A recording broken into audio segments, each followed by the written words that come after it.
안녕하세요. 네, 오늘 젤슈츠 강의를 맡게 된 해당그룹에서 사업하고 있는 남연서입니다.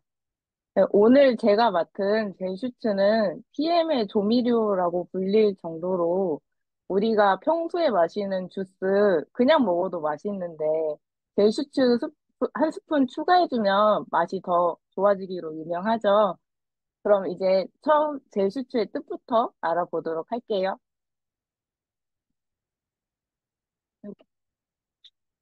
젤슈츠는 독일어로 젤과 슈츠가 합성된 합성어로 젤은 세포, 슈츠는 보호하다, 세포를 보호하다라는 뜻을 가진 제품입니다.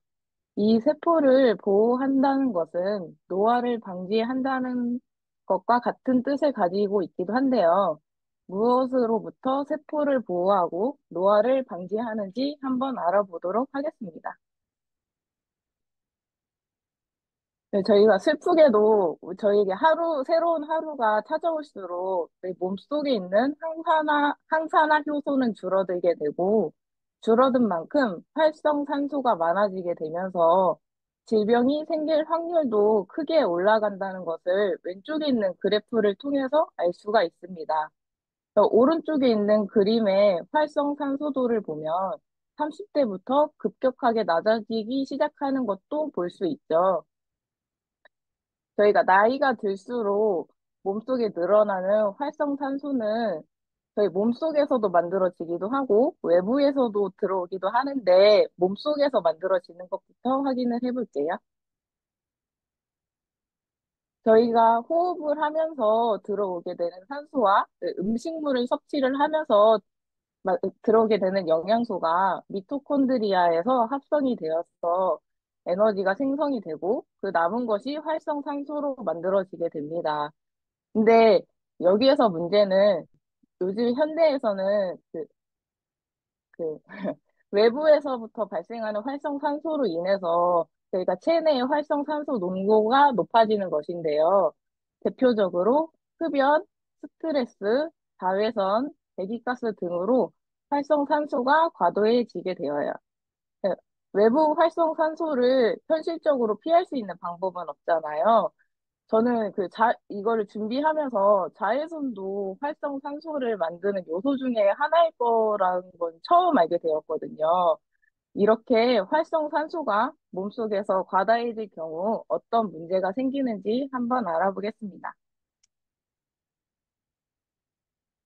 저희 몸속에서 산소를 운반하는 역할을 하고 있는 적혈구는 생명 유지에 가장 큰 역할을 하는 것 중 하나인데요.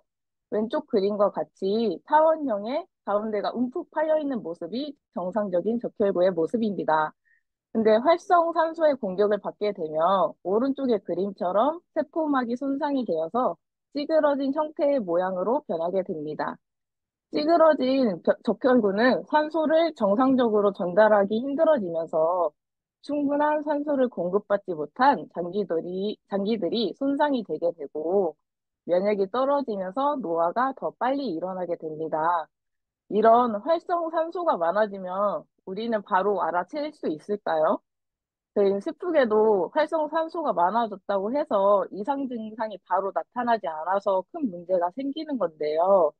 단기간에 걸쳐 정상 세포를 공격을 하고 그것으로 인해서 서서히 신체 기능이 떨어지고 증상이 나타나게 됩니다.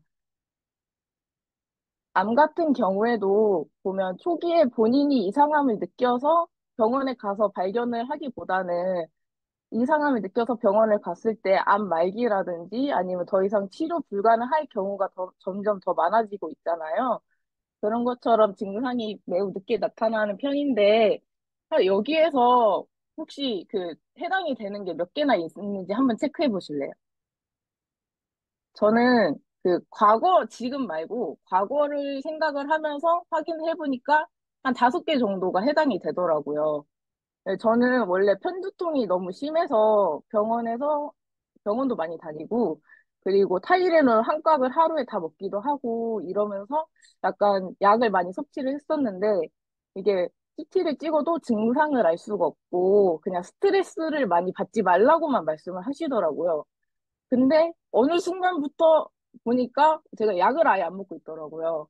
약을 편두통이 심하다 보니까 잠을 잘 자지 못하게 되고 잠을 못 자다 보니까 이게 피로도가 쌓여서 자지 말아야 될 시간에도 많이 자게 되고 하다 보니까 친구들이 저한테 잠만 보냐고 할 정도로 잠을 너무 많이 잔다 이랬는데 이제는 그 잠이 정말 반으로 줄어서 정상적인 생활을 하고 있고요.